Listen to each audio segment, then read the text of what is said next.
saluto da Heavy Metal Heaven. Oggi ci occupiamo di un gruppo torinese all'esordio con sonorità epic doom classiche ma non scontate sotto tanti punti di vista.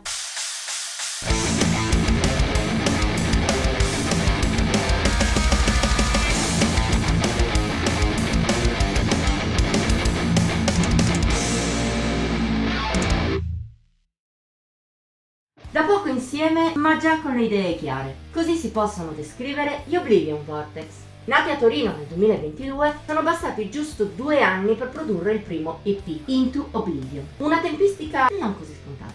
Ma soprattutto, al giorno d'oggi, non è scontato che un gruppo al debutto assoluto abbia già bene in mente le coordinate stilistiche su cui muoversi. Buona parte delle band, anzi, tendono a perdersi, a non avere una direzione ben precisa. Per fortuna però non è il caso dei piemontesi. All'interno di Into Oblivion il quartetto affronta un genere di base molto tradizionale. È un doom metal classico orientato verso la branca più epica del genere, con chiari riferimenti in Solstice, Candlemas, Isol e Solitude Eternus. Gli Oblivion Vortex non deviano praticamente mai dai canoni più tipici del genere. Ciò non significa però che il loro suono sia banale o stantino. Merito in primis della varietà di ritmi e di riff che i torinesi mettono in campo, il che dà loro una marcia in più rispetto ai tanti che credono che il doom debba essere per forza lentezza estrema e monotonia. Questa varietà si esplica anche nella capacità del gruppo di trovare melodie relativamente accessibili, una caratteristica che non sempre si trova nel genere.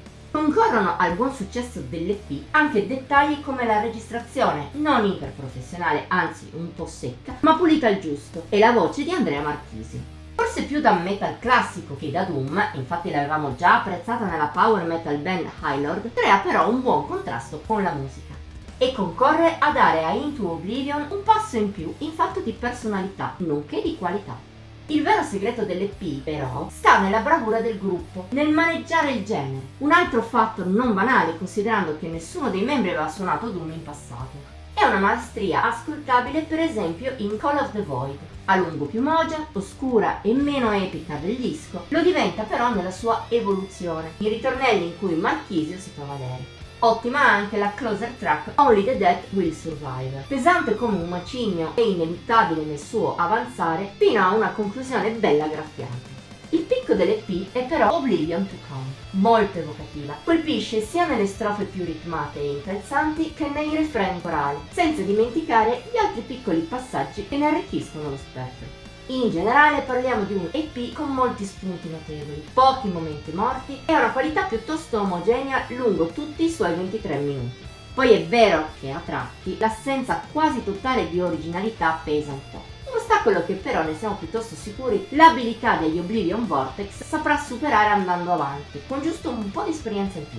Per il resto, Into Oblivion è un esordio promettente e di assoluta qualità. Traccia un'ottima rotta su cui i torinesi sembrano già ben avviati. Che dire a questo punto se non che siamo molto curiosi di ascoltare le loro mosse future. Voto di Heavy Metal Heaven 73 su un massimo di 80 per gli EP.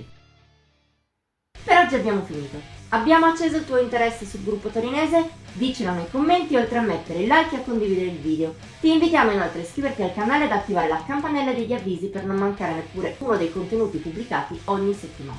Infine seguici su Facebook, Instagram e Pinterest. Come sempre trovi il link qui sotto. Ci vediamo la prossima volta.